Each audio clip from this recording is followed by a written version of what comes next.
Kekuatan doa. Renungan diinspirasi dari Injil Markus bab 9 ayat 14 sampai 29.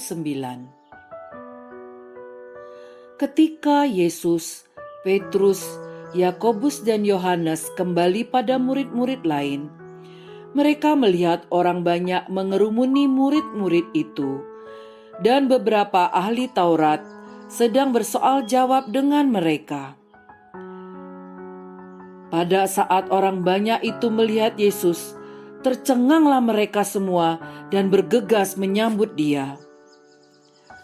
Lalu Yesus bertanya kepada mereka, "Apa yang kamu persoalkan dengan mereka?" Jawab seorang dari orang banyak itu, "Guru, anakku ini kubawa kepadamu, karena ia kerasukan roh yang membisukan dia. Setiap kali roh itu menyerang dia, roh itu membantingkannya ke tanah, lalu mulutnya berbusa, giginya berkertak, dan tubuhnya menjadi kejang. Aku sudah meminta kepada murid-muridmu supaya mereka mengusir roh itu, tetapi mereka tidak dapat." Lalu kata Yesus kepada mereka, "Hai generasi yang tidak percaya, sampai kapan aku harus tinggal di antara kamu? Sampai kapan aku harus sabar terhadap kamu? Bawalah anak itu kepadaku." Lalu mereka membawanya kepadanya. Waktu roh itu melihat Yesus, ia segera mengguncang-guncangkan anak itu, dan anak itu terpelanting ke tanah dan terguling-guling, sedang mulutnya berbusa. Lalu Yesus bertanya kepada ayah anak itu, "Sudah berapa lama ia mengalami ini?" Jawabnya, "Sejak masa kecilnya, seringkali roh itu mencampakkannya ke dalam api ataupun ke dalam air untuk membinasakannya. Tetapi jika engkau dapat berbuat sesuatu, tolonglah kami dan kasihanilah kami." Jawab Yesus, "Katamu jika engkau dapat, segala sesuatu mungkin bagi orang yang percaya." Segera ayah anak itu berteriak, "Aku percaya, tolonglah aku yang tidak percaya ini." Ketika Yesus melihat orang banyak makin datang berkerumun, ia menghardik roh jahat itu dengan keras. "Hai, engkau roh yang menyebabkan orang menjadi bisu dan tuli. Aku memerintahkan engkau, keluarlah dari anak ini dan jangan merasukinya lagi." Lalu keluarlah roh itu sambil berteriak dan mengguncang-guncang anak itu dengan hebat. Anak itu kelihatannya seperti orang mati, sehingga banyak orang berkata, "Ia sudah mati." Namun Yesus memegang tangan anak itu dan membangunkannya, lalu ia berdiri. Ketika Yesus masuk ke rumah, dan murid-muridnya sendirian dengan dia, bertanyalah mereka kepadanya, "Mengapa kami tidak dapat mengusir roh itu?" Jawabnya kepada mereka, "Jenis ini tidak dapat diusir kecuali dengan doa." Demikianlah sabda Tuhan. Terpujilah Kristus.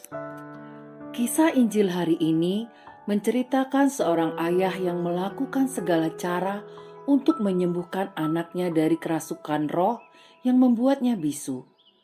Yesus adalah harapannya terakhir agar anaknya dapat sembuh. Namun, karena saat itu ia tidak bisa bertemu Yesus, akhirnya ayah ini minta tolong kepada murid-murid Yesus. Sayang, usaha para murid ini gagal. Tentu situasi ini membuat sang ayah gundah.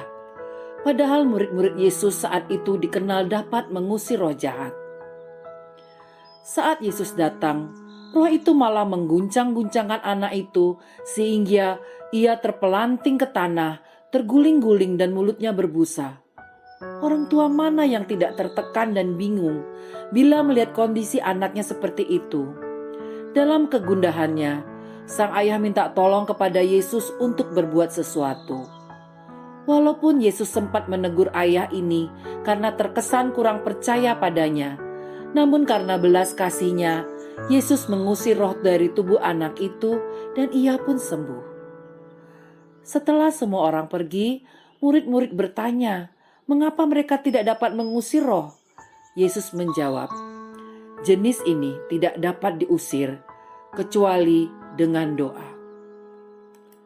Saat itu mungkin murid-murid Yesus merasa terlalu percaya diri pada kekuatan mereka untuk mengusir roh, namun malah gagal.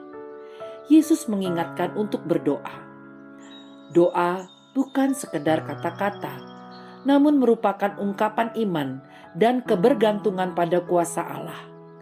Doa adalah bentuk keyakinan manusia untuk tidak mengandalkan kekuatan sendiri, namun pada kehendak Allah.